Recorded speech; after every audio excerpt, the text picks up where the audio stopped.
Кеш жарық, қалайсыздар гүлсер қауым, көңіл күйлеріңіз қалай? Бүгін қысқы бағыма келіп, гүлдерімді біраз суғардым, жапырақтарын, қураған жапырақтарынан арылтып, қысқы бағымдың полын бір сүртіп, гүлдерімді енді қызығып қарап жүрмін ғой.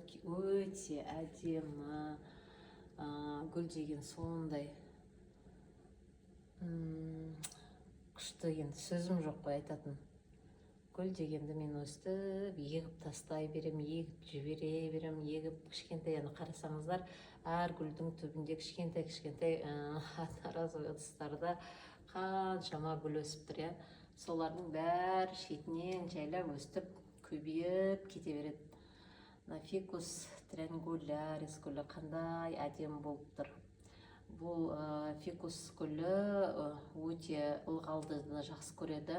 Если қатты құрғатып қойып, онан кейін барып су құйып жіберсеңіздер, бірден жапырағын төгіп тастайды.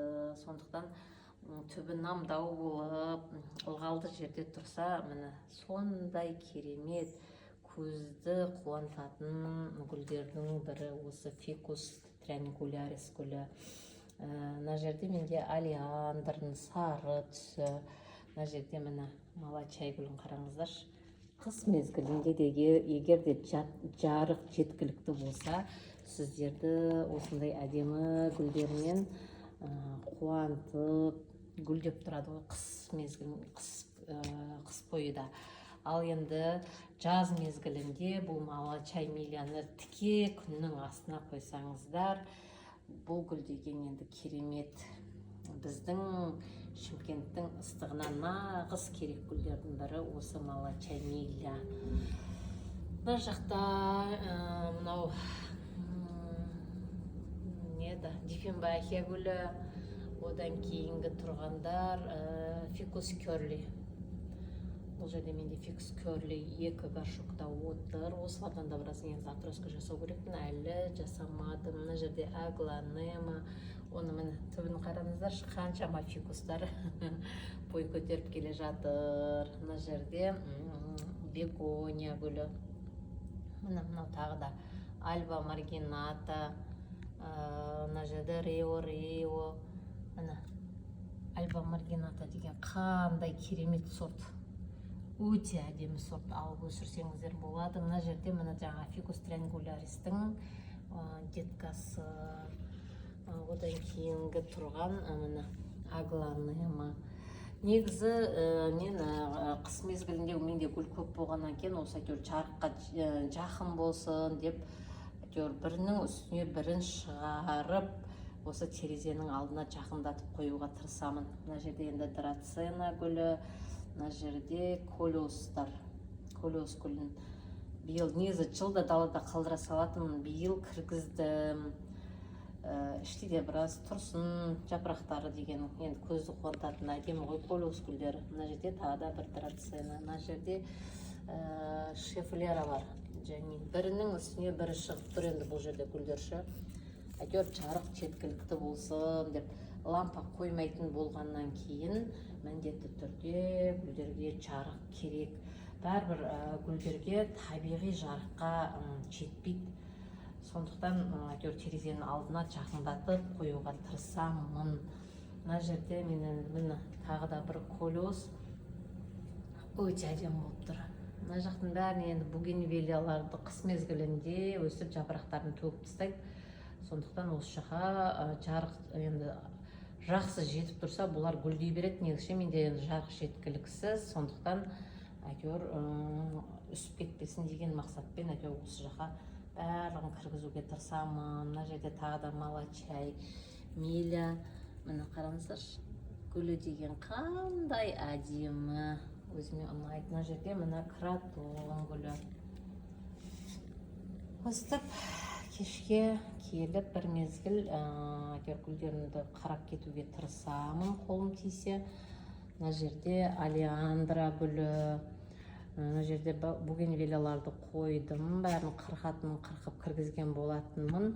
Мына жерде енді менің жұмыс орным, осы жерде келіп отырып алып, атроска жасайтындар атроска жасап, әйтеуір күнде жыбырлаған тірлік жүреді. Мына жерде міне мынандай аспалы, осы жерге бір мынандай столды қойып, әйтеуір бәрін тырыстыру, әйтеуір жарыққа жақын қылып қоюға тырысамын ғой.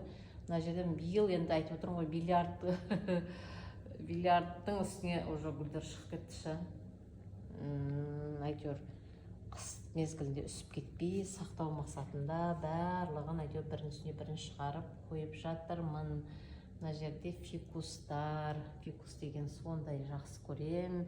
Біздің ауланың топырағымен көңді отырғыза беретін гүлдер менде өте жақсы өседі. Осы солардың қатарына осы фикус гүлдері жатады. Мына жерде енді міне менің сенсеверияларым өте әдемі болып тұр. Сенсеверия гүлі. Міне осылай деген гүл деген көп. Отопление қосылды уже. Мына жерде міне қараңыздаршы, мына бугенвилияны қырып тастаған болатын, полный кейген жапырақтары түсті. Мына майда болып тұрғанның барлығы жаңа жапырақ. Осының өзінде міне қараңыздар, қаншама бутон беріп тұр. Негізі осыны қазір мысалы жақсы терезенің күні жақсы түсетін жерге қойсам, мынау қып-қызыл болып гүлдеп тұрады, уже гүл беріп тұр, бірақ күн жеткіліксіз. Сондықтан мынандай болып әлжуаз болып тұр да. Мынау ақ түсі. Бұл енді жапырағым төкпеді. Ақ түсі шілей қатты жапырағым төкпейді. Мына жерде тағы да малачай. Мына жерде сенсеверияның варигатный сорттары. Яқтың бәріне фикустарды қойғанмын. Барлығы дерлік бір жерге жиналған. Мына жерде фикус бенджамин, фикус али адамсана деген сорты, жапырақтары жалпақ үлкен болып, енді күшті гүл. Міне астында фикустар, қаншама фикустар тұр енді бұл жерде. Осылай қойдым фикус бенджаминдер. Бұрын деген осы фикус бенджаминдердің бір-бірлеп жапырағын деген жалтыратып сүртіп, 3 мәрте дәрілеп, ол дәріден кейін айғыз болады, сол айғыздарын кетіріп тұрып, не деген еңбек екен ғой деймін да сол кезде. Қазір ондай жұмыстар атқарылмайды қазір деймін да. Енді шамалап жапырағы үлкендер дегенді сүртіп қоюға тырысамын, ал бірақ мына фикус бенджаминдерге ол біртіндеп жапырақ сүрту, енді қалды су шашып әйтеуір шаңнан арылтқандай қылып қоямын. Енді бірақ керемет болып тұр. Астында биыл сенсеверияларды мынандай ұзын горшоктарға да егіп қойдым. Келесі жылы аулаға шығарғанда бұлар деген енді бірден гу етіп көтеріледі ғой.